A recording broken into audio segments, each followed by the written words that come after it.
Aquisição de medicamentos no serviço público. O que é fundamental para um bom processo de compras de medicamentos? Quais as principais consequências das falhas nesse processo? Onde pode estar as principais falhas deste processo? Assista o vídeo até o final, não pule nenhuma parte e saiba. Olá, sou Ariel Rezende, farmacêutico, especialista em assistência farmacêutica, especialista em farmácia clínica e atenção farmacêutica, com ênfase em acompanhamento farmacoterapêutico. Hoje, pessoal, vamos falar de um dos principais assuntos quando levamos em conta a parte de logística de medicamentos, da parte do componente de apoio da assistência farmacêutica, que é justamente o processo de aquisição de medicamentos.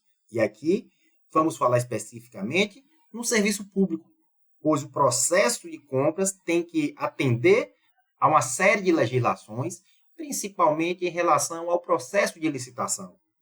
Então, temos que estar bastante atento, pois as falhas neste processo de aquisição acabam impactando em todas as etapas da assistência farmacêutica. Você acaba inviabilizando todo o processo de seleção, toda a sua programação, por mais que você tenha sido elaborada da melhor forma possível, você vai acabar inviabilizando esta programação, você acaba inviabilizando o uso racional de medicamentos, pois você vai muitas vezes ter falta de medicamentos e vai fazer com que os profissionais prescritores tenham que abrir mão, muitas vezes, de segunda até terceira alternativas terapêuticas, além dos riscos de desperdício de recursos por medicamentos com prazo de validade expirados, enfim, isso vai interferir diretamente na assistência ao paciente.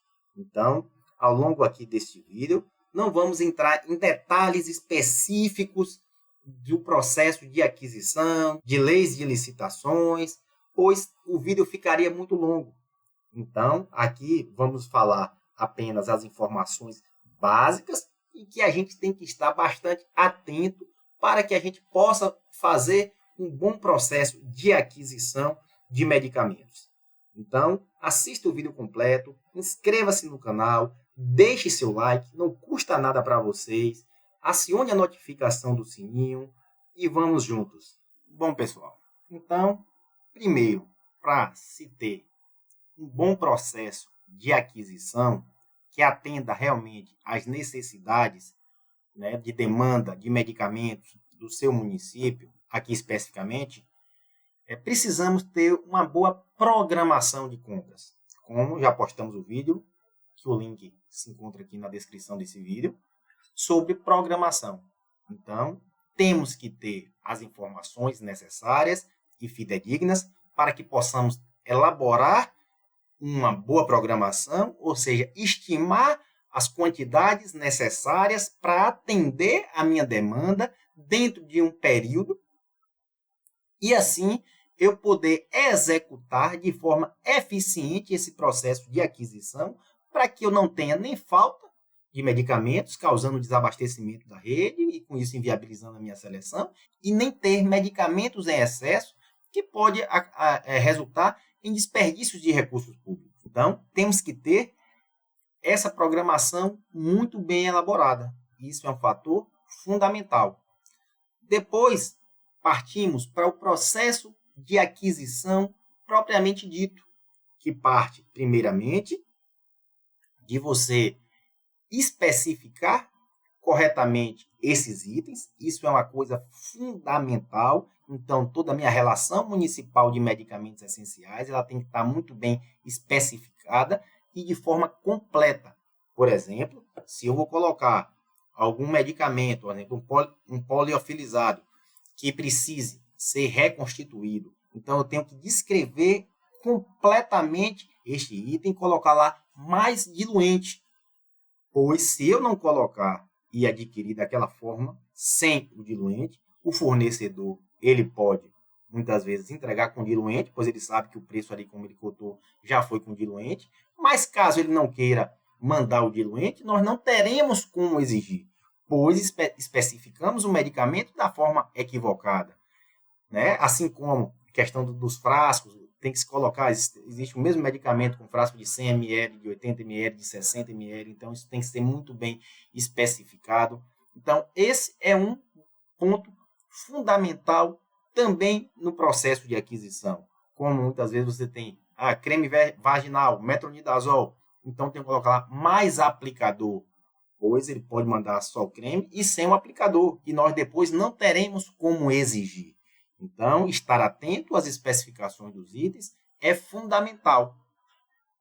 Temos também que estar atento a todas as recomendações, todas as exigências técnicas que a gente tem que exigir no processo de aquisição de medicamentos. A legislação, certificado de boas práticas de medicamentos, o registro dos medicamentos na Anvisa.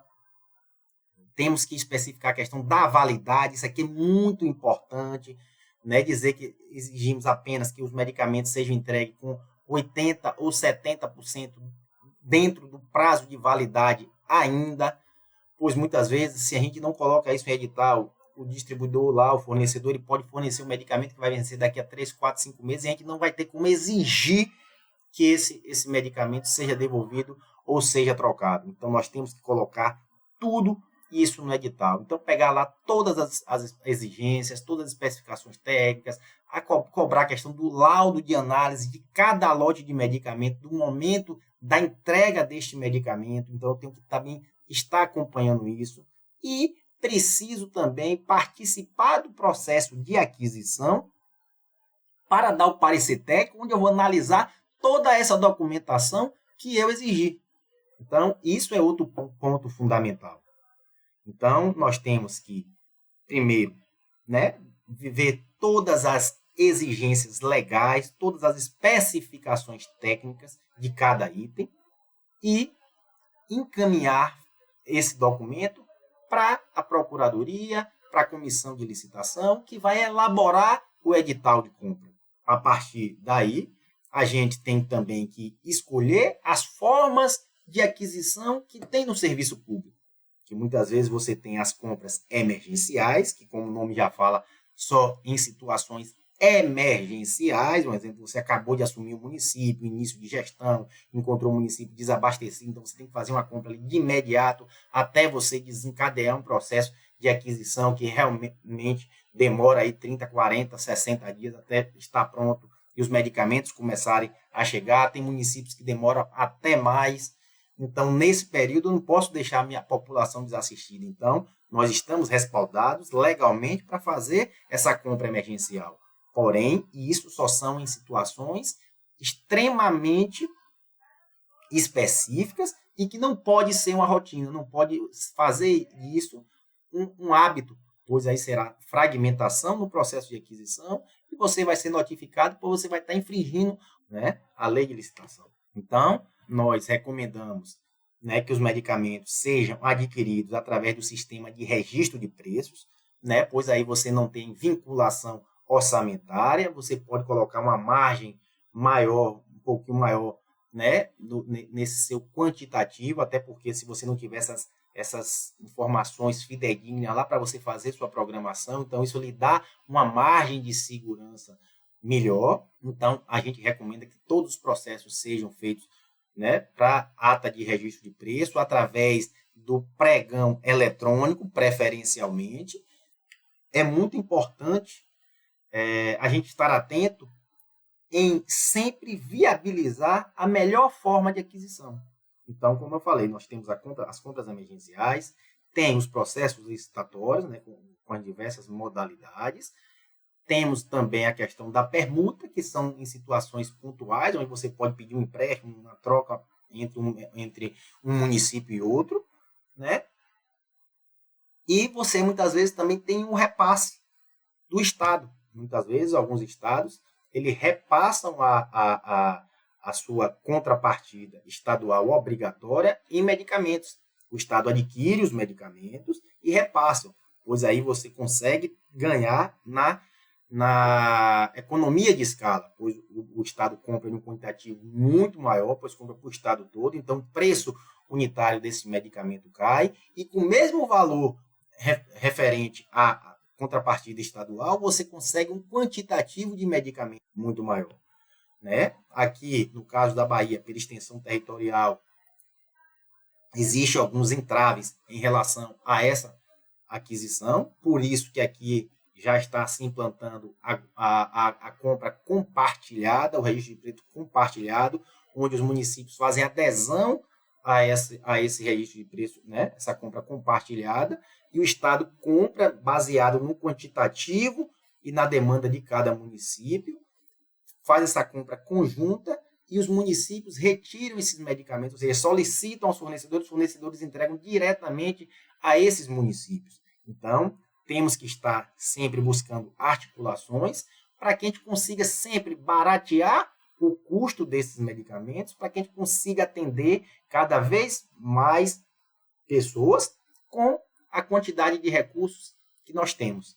Então, outra sugestão importante também são os consórcios, onde os municípios de uma região eles podem se associar, formar um consórcio intermunicipal para a aquisição desses medicamentos, onde você vai comprar, né, para 10, 12, 11, 15 municípios, você vai aumentar esse quantitativo, consequentemente você vai diminuir o preço desses medicamentos e com isso você vai comprar mais medicamentos com o mesmo quantitativo de recursos. Infelizmente, as políticas partidárias acabam dificultando essa inter-relação entre os municípios e acabam prejudicando as políticas públicas de saúde e as demais políticas. Mas temos sempre que estar atentos a isso, sempre melhorar o meu processo de aquisição para que eu consiga comprar os mesmos medicamentos com qualidade, segurança, né, e com um preço mais em conta, mais favorável para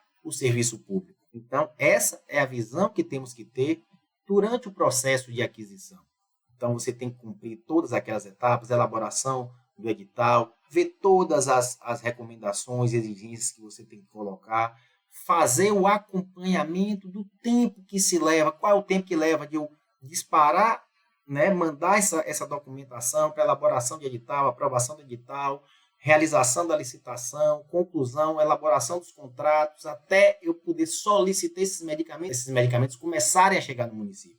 Então, eu tenho que ter esse tempo exato, se demora 50 dias, 60, 70, 40, enfim, eu tenho que ter esse tempo exato, pois isso vai interferir direto no momento em que eu tenho que disparar o meu processo de compra antes de encerrar o último. Então, se o meu processo de aquisição demora 60 dias, eu tenho que, faltando 2 meses para encerrar os meus contratos anteriores, eu já tenho que disparar um novo processo. Porque para quando terminar o meu contrato em vigor, o novo processo licitatório já está sendo concluído, para que eu não tenha esse período de interrupção e de desabastecimento da minha rede. Então, temos que estar muito atento a isso. Esse aqui é um primeiro vídeo onde a gente falou, né, de forma geral, nós temos que estar atento. E ao longo aqui dos vídeos iremos trazer vídeos mais curtos e específicos de cada uma dessas etapas dos processos de aquisição. Meu muito obrigado pela atenção de vocês. Inscreva-se no canal, deixe seu like, acione a notificação do sininho e vamos aprender juntos, trocar experiência com o nosso canal, o Farmaclinicando.